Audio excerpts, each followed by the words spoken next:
মন্দির ভাঙ্গা, মূর্তি ভাঙ্গার সাথে ইসলামের পক্ষের শক্তির কোনো সম্পর্ক নাই। চিল্লায় বলেন ঠিক কিনা? ইসলামের পক্ষের শক্তি মন্দির পাহারা দেয়। তারা সাম্প্রদায়িক সম্প্রীতিতে বিশ্বাসী, কোন দাঙ্গা হাঙ্গামা সন্ত্রাসবাদে ইসলাম বিশ্বাস করে না। চিল্লায় বলেন ঠিক কিনা? ইসলাম হচ্ছে শান্তির ধর্ম।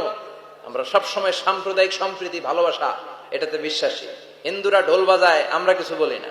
আমরা তাফসীর মাহফিল করি, ওদের যারা ভদ্র তারাও কিছু বলে না। ঠিক কিনা? এই ইসলাম বিরোধীরা এরাই হিন্দু মুসলমানদের মধ্যে যে সম্প্রীতি এটাকে নষ্ট করতে চায়। কিছুদিন পর পর এরকম কিছু আবাল আর উল্লুক্কা পাঠার আগমন ঘটে। এক বাংলাদেশ, আমাদের দেশটা অনেক ছোট্ট কিন্তু সৌন্দর্যের লীলাভূমি। সুবহানাল্লাহ পড়ে। এমন কিছু নাই যে দেয় নাই। কি পাহাড়, কি সাগর, কি নদী, কি সবুজ। সমস্যা হয়েছে দুর্নীতি।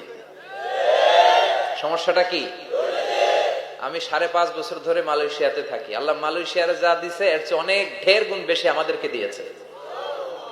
আমাদের দেশের পর্যটন মোটেল, পর্যটন কর্পোরেশন আর ট্যুরিজম যে মিনিস্ট্রি আছে, এটা যদি সুন্দর প্ল্যান করে এই দেশটাকে কাজে লাগাতে পারতো, আমরা ট্যুরিস্টদেরকে জায়গা দিয়ে কুলাতে পারতাম না। আমাদের দেশের ছেলে পেলেরা যেগুলো লেখাপড়া করে না, এগুলো কামলা দিতে যায় বিদেশ। এই দেশটারে সাজাইলে এখানে ট্যুরিজমকে দেখাশোনা করার জন্য আমাদের প্রত্যেকটা ছেলের কর্মসংস্থানের ব্যবস্থা হয়ে যেত। এগুলো নিয়ে চিন্তা নাই। এরা ঘুরতে যায় বিভিন্ন দেশে, দেশ নিয়ে চিন্তা নাই। আল্লাহ আমাদের নেতাদেরকে তুমি হেদায়েত দাও।